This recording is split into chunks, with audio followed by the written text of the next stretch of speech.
There's a dangerous lie you've been told your whole life, that to win a woman's heart, you need to be kinder, more available, more understanding. But what if I told you that's exactly what's causing you to be ignored? The reality, the one nobody dares to tell you, is much colder. Attraction doesn't stem from kindness. It stems from perception, tension, uncertainty. Machiavelli understood this centuries ago. People aren't guided by what they say they want, but by what they truly feel. And what they feel is almost always linked to what they can't control. Here, you won't learn to please. You'll learn to become impossible to ignore, not with ready-made phrases nor with cheap games, but with principles that directly affect how the human mind works, the kind of knowledge that completely changes how you are seen. And once you understand this, there's no going back, because you begin to see the game behind the game. And the question that remains isn't whether this works, it's whether you're ready to stop being ordinary. If something inside you awakened while listening, don't ignore that feeling. This channel isn't about videos, it's about memories. Remember who you were before the fear, before the exhaustion, before the silence. Each new video here is a different reflection of your own soul, an invitation to understand what the world never taught you. The power you seek outside has always been within you. If you feel that this journey speaks to what lives silently within you, sign up now, not to follow yet another creator, but to reconnect with something the world tried to make you forget. Because here, every word was made to heal, each reflection to awaken, and each video serves as a reminder you are not alone on the path back to yourself. Click on subscribe and turn the algorithm into a daily reminder of who you really are. There's a silent, almost invisible difference between the man who is loved and the man who is respected. And this is where few understand the real game. While many seek approval, trying to please, to be understood and accepted, there's another path. Colder, more strategic, more aligned with a politics guided by reality, not ideals. This man doesn't give himself completely, doesn't over-explain, and above all, isn't afraid to distance himself. He understands that the end justifies the means when the goal is to build perceived value. It's not about being cruel, but about not being predictable. He practices something few master, the ability to create presence and, when necessary, absence. He knows it's better to be feared than loved, not in the literal sense of causing fear, but in the sense of generating respect and the feeling that he can leave at any moment. And when that happens, something changes in the game, because human beings value what they can lose. He avoids being hated, of course, but never presents himself as someone begging for attention. His energy communicates scarcity, his posture communicates control, and this, without him saying a word, is already starting to affect her perception. Now, imagine two men. The first responds quickly, is always available, accepts everything, laughs at everything, and tries to please all the time. The second, it takes a little longer, has his own routine, doesn't accept just any behavior, and sometimes simply disappears. Which one do you think generates more emotional impact? The second understands, even if intuitively, concepts like virtù and fortuna. He shapes the environment to his advantage, but also knows how to seize the right moment to act. He uses a calculated use of emotional force. He doesn't react impulsively, doesn't over-explain, doesn't chase after people. And here comes a crucial point: decisions based on real human nature. People don't value what is guaranteed. They value what needs to be earned. So when he sets limits, for example by not accepting disrespect, not tolerating cheap emotional games, he's not being difficult. He's creating value. A practical example? If she cancels something at the last minute without a plausible justification, he doesn't argue, doesn't complain. He simply walks away. Silence. and that silence speaks louder than any long text. He is, without realizing it, teaching us how he wants to be treated. And this is where most people make a big mistake. Because they believe that the more they give, the more they receive. But the game doesn't work that way. The man who masters this understands that his presence is a privilege, not a guaranteed right. He builds an image, even unconsciously, of someone who has options, who has a life of their own, who is not emotionally dependent on anyone. This activates something deep, because her mind begins to fill in the gaps, to create hypotheses, to try to understand that behavior. And that's where constant adaptability comes in. He's not rigid, but he's not predictable either. He observes, adjusts, repositions himself. He doesn't sell himself as perfect, but he doesn't expose himself too much either. There's always a layer of mystery, and the more she tries to understand, the more involved she becomes. Because human beings don't cling only to what they receive, but mainly to what they can't completely decipher. And when she starts trying to understand who he really is, without realizing it, she's already entering a much deeper game, where perception begins to matter more than reality. Now he begins to understand something that completely changes the game. It's not about who he is, but about how he is perceived. Most men live trying to be better, improving their content, character, and appearance, which is valid. But they ignore an essential Machiavellian principle. The appearance of virtue is often worth more than virtue itself. This isn't cheap manipulation. It's a strategic reading of reality. Attraction doesn't stem from objective truth, but from emotional interpretation. And here enters politics guided by reality, not by ideals. He begins to care about how he enters a room, how he looks, how he speaks, or even how he chooses not to speak. Because he understands that every detail communicates something. Posture, silence, rhythm. Everything builds an invisible narrative. He doesn't need to say he's confident. That's perceived. He doesn't need to prove his worth. That's felt. And when this perception begins to be intentionally constructed, he ceases to be just another one and becomes a presence. Consider this simple detail. A man who talks too much usually loses power, but one who speaks little but with precision creates impact. This is the calculated use of force, not physical, but psychological. He learns to use pauses, a firm gaze, and above all, silence as a tool. Instead of trying to convince, he lets doubt work for him. A practical example? In a conversation while others strive to impress, he listens more than he speaks. And when he speaks, he says something direct, almost surgical, something no one else dared to say. This breaks the pattern. This draws attention. This stays in the mind. He is, without realizing it, operating based on decisions grounded in real human nature. People don't connect with information overload, they connect with emotional intensity. And intensity doesn't come from quantity, it comes from impact. He understands that it's better to be feared than loved also applies here, not in the sense of causing literal fear, but of generating respect, presence, a slight tension that makes her pay attention.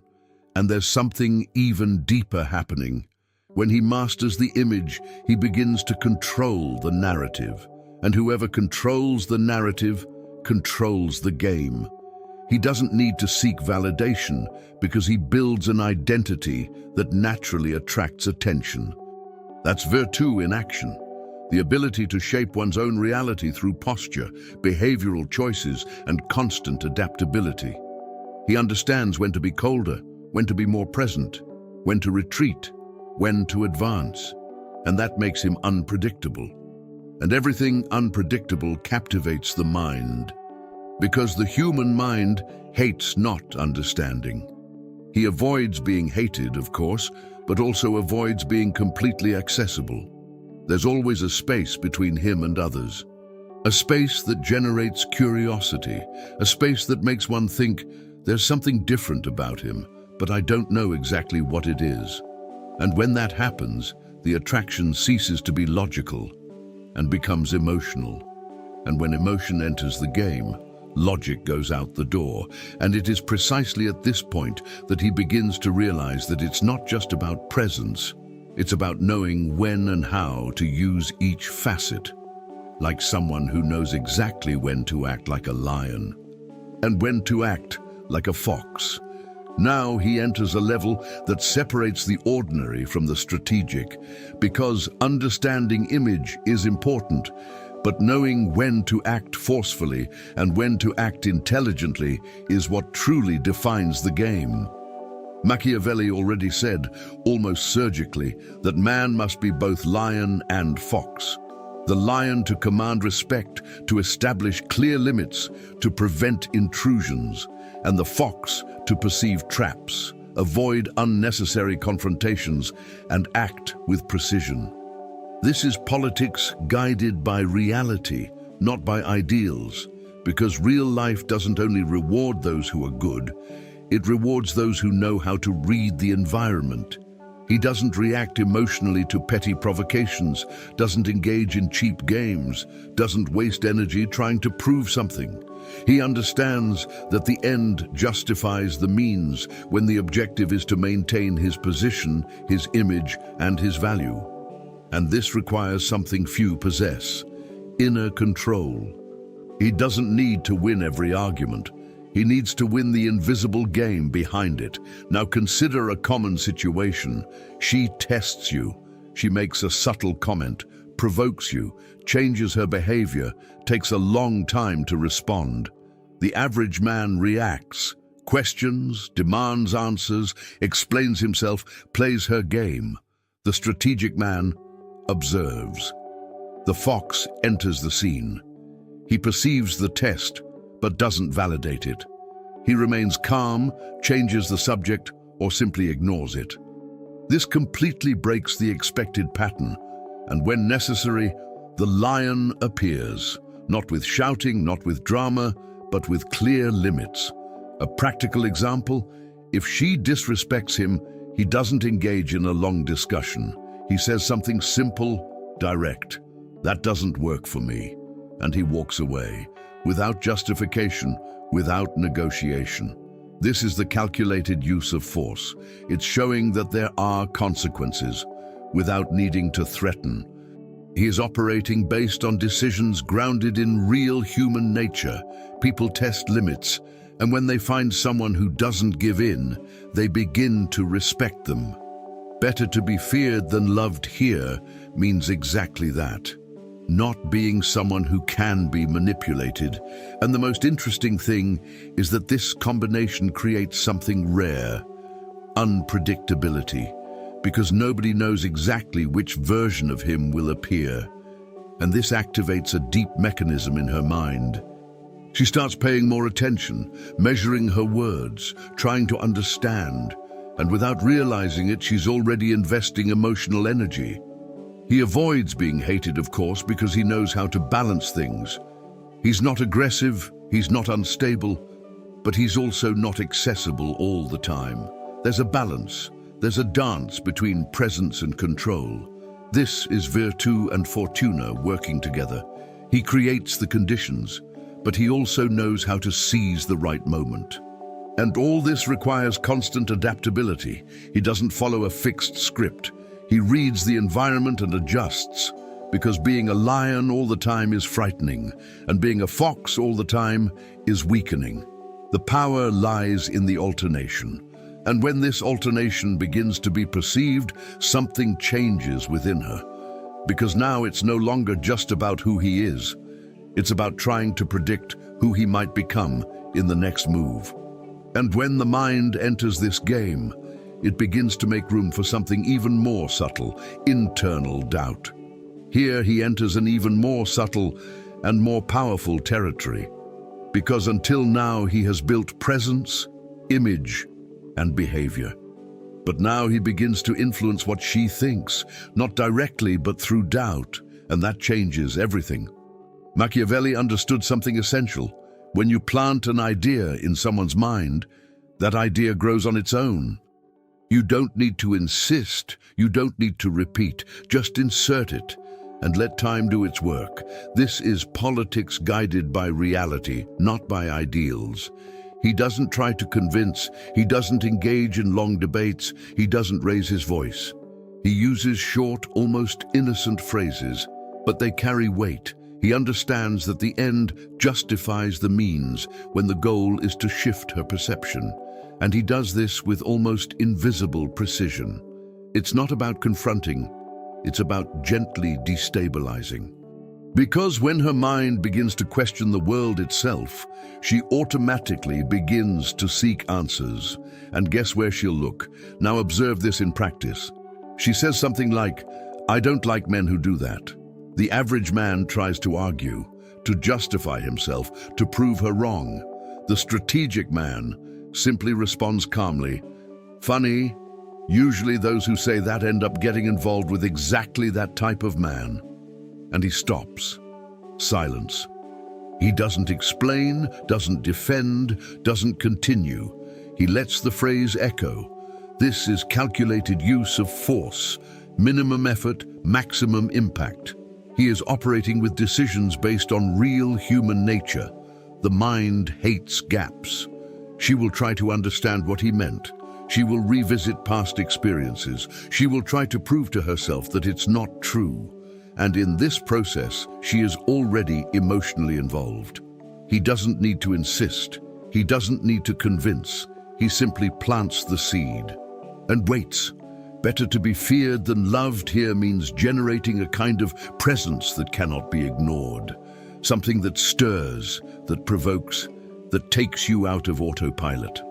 And the most interesting thing is that he doesn't do this all the time, because he understands that excess breaks the effect. He uses it strategically, with timing, with constant adaptability. He avoids being hated. He's not invasive, he's not arrogant, he doesn't try to win the conversation.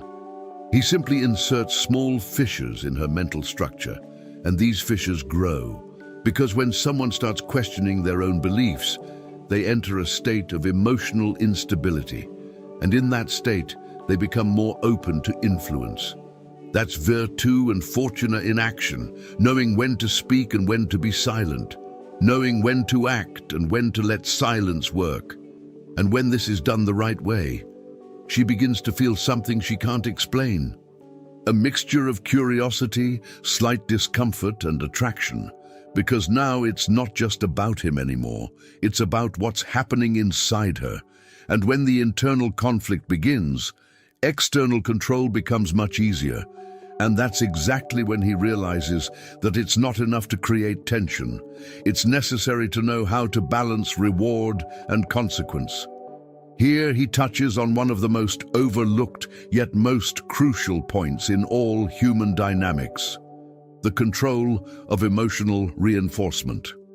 Most men err because they deliver everything predictably: constant attention, frequent praise, guaranteed presence. And when everything is guaranteed, nothing has value. He, on the other hand, understands something few realize. The human brain responds much more to unpredictable rewards than to constant rewards. This isn't theory, it's basic behavior. And here again, politics guided by reality, not ideals, comes into play. He doesn't act based on what seems nice or right. He acts based on what works. The end justifies the means when the goal is to maintain value and interest. So he doesn't praise all the time, doesn't validate every behavior, doesn't reward the bare minimum. He observes, he filters, and when he decides to reward, he does so in a punctual, specific, almost unexpected way. This creates a powerful effect. She begins to seek that validation again. Consider a simple example. She dresses up, behaves in a normal way, nothing extraordinary. The average man compliments her, always. But he, not so much. He holds back. He waits for something that truly catches his attention. And when it happens, he says something short. "You look different today." That's all. No exaggeration, no excessive emotion. This is a calculated use of force. And this type of validation, because it's rare, carries much more weight. Now, on the other hand, when something displeases him, he doesn't argue, doesn't engage in relationship discussions, doesn't dramatize. He applies a clean and immediate consequence. If there was disrespect, he distances himself. If there was inconsistent behavior, he reduces his presence. Without warning, without threat, these are decisions based on real human nature. Behavior that isn't rewarded tends to disappear. He doesn't need to correct it. He simply removes the reinforcement. Better to be feared than loved here means that she understands, even unconsciously, that actions have consequences. And this generates respect. And the most interesting thing is that this creates an extremely strong psychological cycle. Because now she never knows exactly when she's going to receive validation and when she's going to lose attention. This activates a pattern very similar to that of games. That system where you keep playing because maybe now the reward will come. This is not a coincidence, it's strategy. He avoids being hated because he's not aggressive, he's not explosive, he doesn't punish impulsively. Everything is silent, controlled, almost invisible. This is virtu and fortuna operating together. He creates the conditions and lets her behavior adjust itself, and all this requires constant adaptability. He observes patterns, adjusts responses, changes the level of attention according to the behavior. And the more he masters this rhythm, the more she enters the emotional game without realizing it. Because now it's not just about liking, it's about trying to understand how to please. And when someone starts trying to adapt to you, the game changes completely.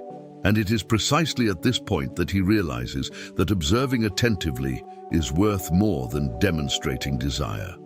Now he abandons impulsive behavior altogether and enters the territory of strategic observation.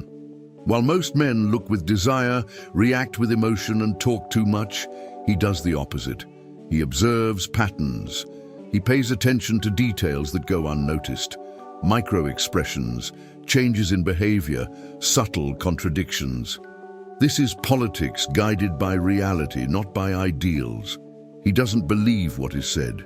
He analyzes what is done, because he understands that truth lies in behavior, not in words.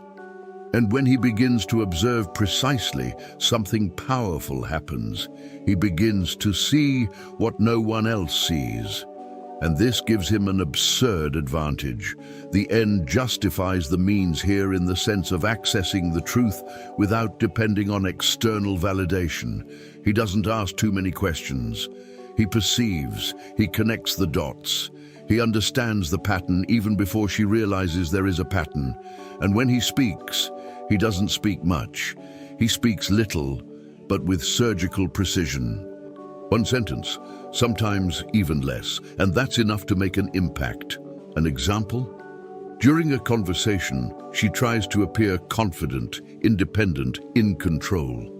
He notices small signs of insecurity, perhaps the way she changes her tone when talking about certain subjects or how she avoids certain topics.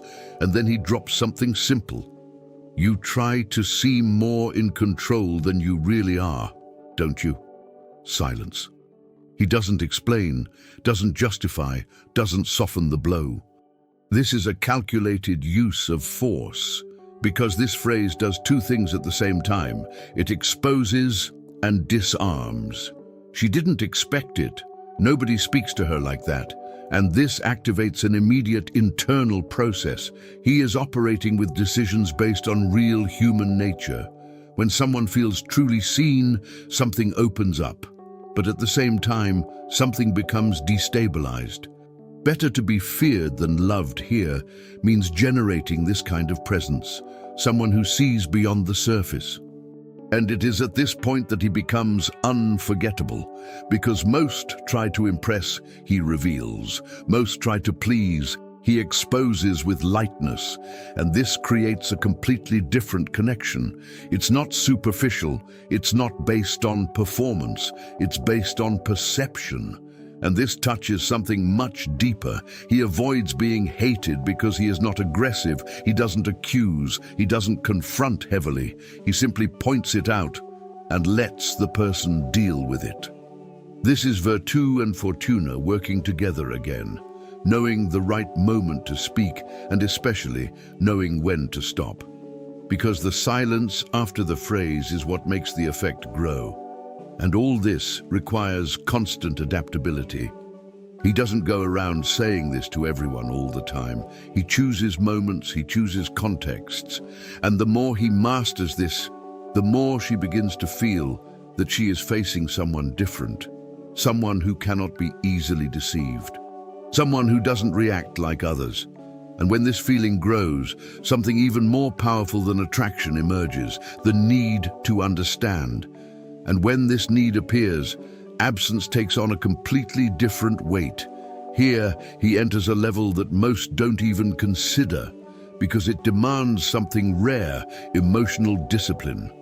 While many believe that constant presence generates connection, he understands the opposite. Absence, when well used, creates a much greater impact. This is politics guided by reality, not by ideals. Because in theory, always being available seems right, but in practice, it reduces value. The end justifies the means when the goal is to create space for her mind to work alone. He doesn't disappear out of insecurity, nor as a childish game. He distances himself intentionally. He has a life, a routine, focus, purpose, and this naturally creates moments of absence. And it is in these moments that something interesting happens. Her mind begins to fill the void, because human beings don't deal well with gaps. They need answers, and when they don't have them, they create them. Now imagine this scenario. You two are talking, there's good interaction, exchange, a light connection. The average man maintains this throughout. He responds quickly, keeps the conversation going, tries to prolong it. But he cuts it off at the peak. Simple as that. He leaves when things are good, not when they're bad. This is a calculated use of force, because her brain associates the experience with something positive, but incomplete, and everything incomplete generates mental continuity. A practical example? In the middle of an interesting conversation, he says, "We'll continue this later," and disappears.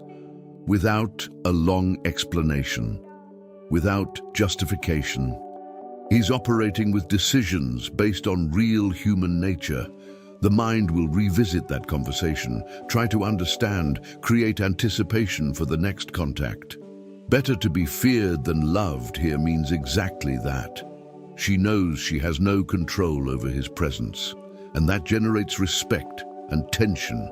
And the most powerful thing about all this is that absence amplifies what has already been built.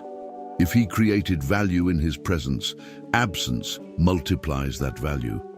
Because now there is no new stimulus, only memory and imagination. And imagination almost always exaggerates. He avoids being hated because he doesn't disappear incoherently. He doesn't vanish after creating false expectations. Everything is aligned with his posture from the beginning. This is virtù and fortuna in action. He creates the dynamic and lets the psychological aspect do the rest. And of course, this requires constant adaptability. He understands when to step away, for how long, and when to return, because too much absence cools things down, and well-measured absence warms things up. And when he returns, the perception of it has already changed, because now he is not just someone interesting, he is someone who occupies space even when he is not present. And when someone occupies your mind without being there, that ceases to be interest and begins to approach something much more intense. And it is precisely at this point that he realizes that it is not enough to be remembered. He needs to be a landmark. Here, he stops playing the game and starts redefining it, because up until now, he has built presence, perception, tension, absence, but there is a level above all that, being unforgettable. Not by pleasing, not by always being present, but by causing a rupture. Machiavelli understood that people don't remember what was common. They remember what broke the pattern. And that requires courage. It requires stepping outside of predictable behavior. This is politics guided by reality, not by ideals. He doesn't want to be just another nice, understanding, available man. He wants to be the man who changed something within her. The end justifies the means here, in the sense of causing a real, not superficial, impact. He challenges beliefs, questions behaviors, exposes patterns, but without aggression, without needing approval. He doesn't try to be accepted, he simply is. And this generates something rare, an emotional experience that she can't fit into the old patterns. Now think about something practical. She's used to men who validate everything, who agree, who avoid conflict. He does the opposite. Intelligently, if she says something incoherent, he doesn't agree just to please her. He calmly replies, "Do you really believe that? Or are you just repeating what you've always heard?" And he stops. This is a calculated use of force. He doesn't engage in debate. He doesn't try to win an argument. He sows discomfort. And discomfort, when used well, generates transformation. He's operating with decisions based on real human nature. Growth comes from tension, not comfort. Better to be feared than loved here means exactly that. She respects the impact he makes, because no one has dared to speak to her this way before. Another example? He notices an emotional pattern in her, perhaps a dependence on validation or fear of rejection, and instead of exploiting it in an obvious way, he simply doesn't feed into it. He doesn't play the game. He breaks the cycle, and the result is profound, because now he's not just someone interesting, he's a turning point in her story. He avoids being hated because he doesn't humiliate, doesn't aggressively expose, doesn't try to control. He simply shows and stands firm. That's virtù and fortuna again. He creates the moment and allows her to live the internal consequences. And of course, this requires constant adaptability. He doesn't force change, doesn't insist, doesn't try to save her. He simply exists as a different reference point. And when someone comes into contact with something different, they rarely see the world the same way again. And that's exactly what he does. He doesn't try to be remembered for being present. He's remembered for the impact he left. And when he leaves, because he does at the right moment, the effect doesn't disappear. On the contrary, it grows. Because now she doesn't just feel absence, she feels the lack of something that transformed her. And when that happens, the game stops being about presence, absence, or behavior, and becomes about something even stronger, gravity. Here he understands something that completely changes how he positions himself in the world. It's no longer about technique, no longer about isolated strategy. It's about presence, gravity, that feeling that something there is different, even when you can't explain what it is. Machiavelli implicitly always pointed to this. The man who masters his image, his actions, and his reactions naturally creates a field around himself. This is politics guided by reality, not by ideals. Because in the real world, people don't just follow logic. They follow perception, emotion, and impact. The end justifies the means when the goal is to build an identity that doesn't need chasing after anything. He doesn't try to convince anyone of his worth. He behaves like someone who already knows his own value, and that changes everything. Better to be feared than loved here means being someone who cannot be ignored. Someone who doesn't fit in easily, someone who doesn't depend on anyone's approval to exist powerfully. Now observe this in practice. He enters a room and doesn't try to be the center of attention, but he doesn't hide either. He occupies space naturally. He speaks when necessary, observes when it's best. This is a calculated use of force, knowing exactly when to act and when not to act. He doesn't respond to everything, doesn't react to everything, doesn't get involved in every dynamic. He chooses, and this choice communicates value. A simple example? While others compete for attention, he maintains his composure, listens more, and when he speaks, everyone pays attention, not because he shouts, but because he doesn't waste words. He operates with decisions based on real human nature. Scarcity generates value. He avoids being hated because he doesn't try to impose himself forcefully, doesn't invade space, doesn't create unnecessary conflict. But he also doesn't diminish himself. He simply is. And this silently creates respect. And the most powerful thing about all this is that gravity isn't forced. It's built through consistency, posture, and constant adaptability. He doesn't change his behavior to please.